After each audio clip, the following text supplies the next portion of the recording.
करोड़ों के रुपया के इनाम थे, ऐसे लोग सरेंडर भी हो गए। मारे गए जोनल कमेटी के मेंबर 1, सब जोनल कमेटी के 5, स्टेट लेवल कमेटी के 2, डिविजनल कमेटी के 31 और 59 एरिया कमेटी के मेंबर मारे गए। मान्यवर, ये आंकड़ा कभी भी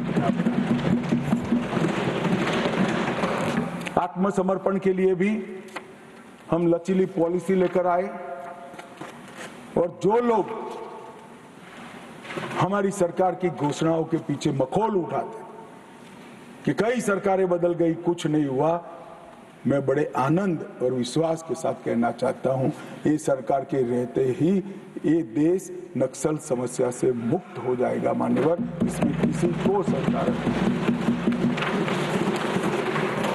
जब इच्छा होती है तो बहुत कुछ होता है, मगर इच्छा होना बड़ा महत्वपूर्ण होता है। मान्यवर,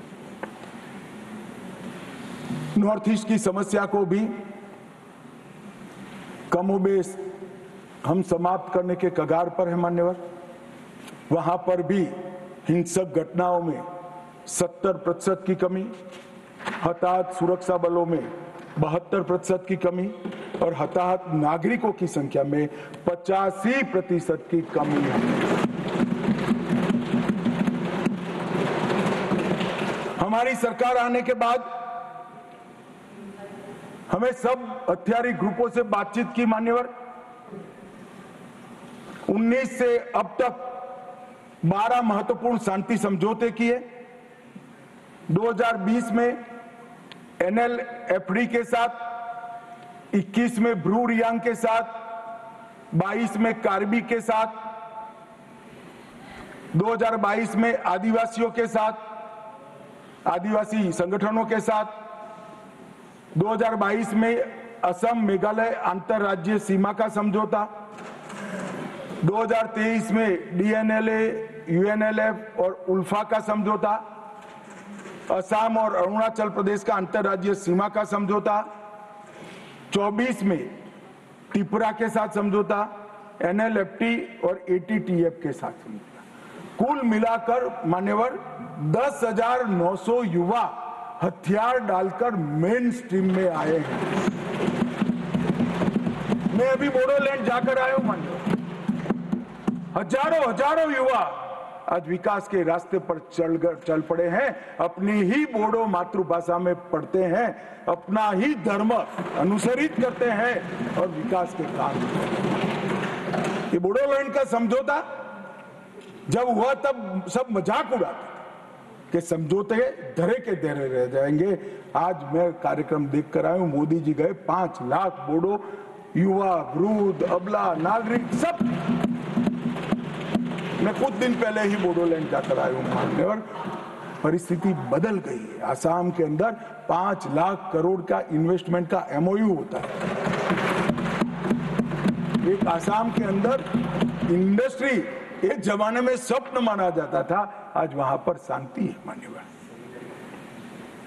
अब सपा की परिधि को भी 70% तक हमने कम कर दिया है और मान्यवर ब्रू पुनर्वास समझौता जो है, मैं सदन का ध्यान जरूर देना चाहता हूं, क्योंकि अपने ही देश में मिजोरम से भागकर त्रिपुरा में बिल्कुल दयनीय जीवन जीने वाले अपने ही आदिवासी भाई थे। मान्यवर, एक घर में, एक झोंपड़ी में, घर तो क्या होता है, एक झोंपड़ी में 18 लोगों का परिवार रहता था। मान्यवर, और राहत के नाम पर यहां से पर व्यक्ति 2 किलो चावल जाता था।